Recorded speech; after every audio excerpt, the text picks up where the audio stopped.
Welcome back. There's two big questions facing America right now. What comes next with Iran, and why is socialism sticking with young Americans? Here's more of those questions and my conversation with Vice President JD Vance. Let's talk for a minute about Iran. There is frustration, Mr. Vice President, I think, out there on the seesaw nature of what's going on in Iran. We're close to a deal, then we're going to bomb the hell out of them. The strait is open, then the strait is closed. And I'm sure that frustration is shared inside the White House. So I know it's hard to project, but let me ask you, how does this end? What does this look like when and if it's over with Iran? Well, the thing I can say with confidence is I think this ends with the United States in a stronger position, with Iran not having a nuclear weapon, and with the Strait of Hormuz returned to a place where oil and gas prices are stable for the American people.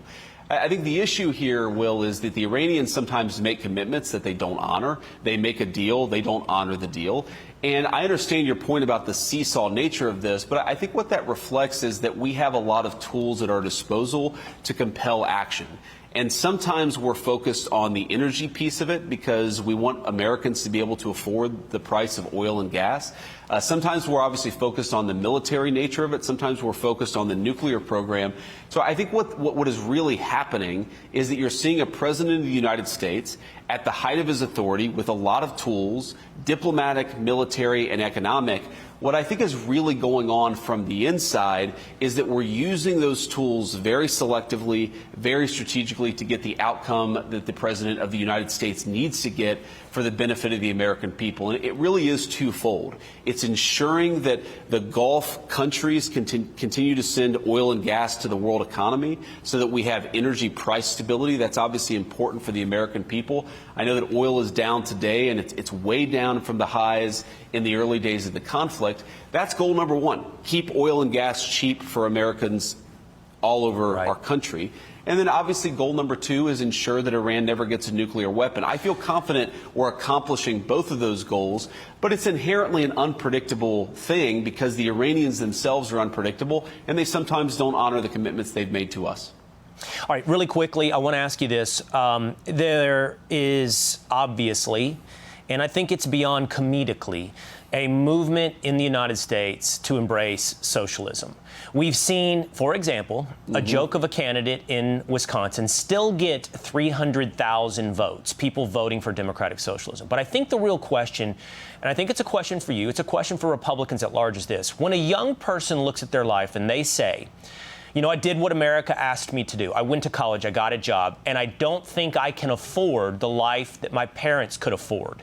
Now, whether or not that's statistically accurate, it is a real feeling and a growing feeling. So what is your answer to that young person? You know, our answer, Will, and this is the exact right question to ask, because our response to socialism, which is a dangerous and destructive ideology, it's been tried in the past and failed, our response to that can't be just to ignore the economic concerns that I think are feeding this rising interest in socialism. And I guess I would say to that young person that you as an American citizen deserve to have a good life in this country, and you deserve to have a government that is making it easier for you to start a family, for you to afford to get a good education, for you to have a good job, for you to afford a home. And what I would also say is that whilst these things sometimes take a little bit of time, we are already seeing the positive results come from the president's economic policies.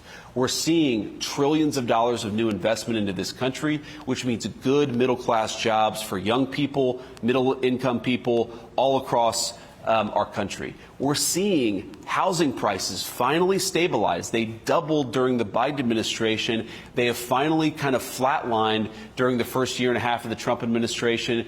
We also want to get interest rates down, of course, so that young people can afford a home.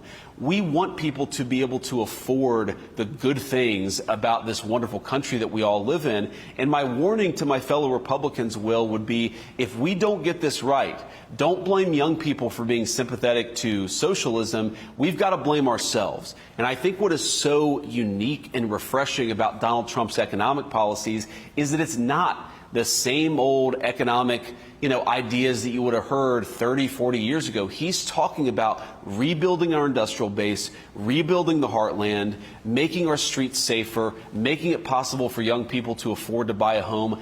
This is how you stop socialism. You don't stop socialism by throwing slogans at people about the free market. As much as I love the free market, you stop socialism by making people's lives better. And that's what we're trying to do every single day.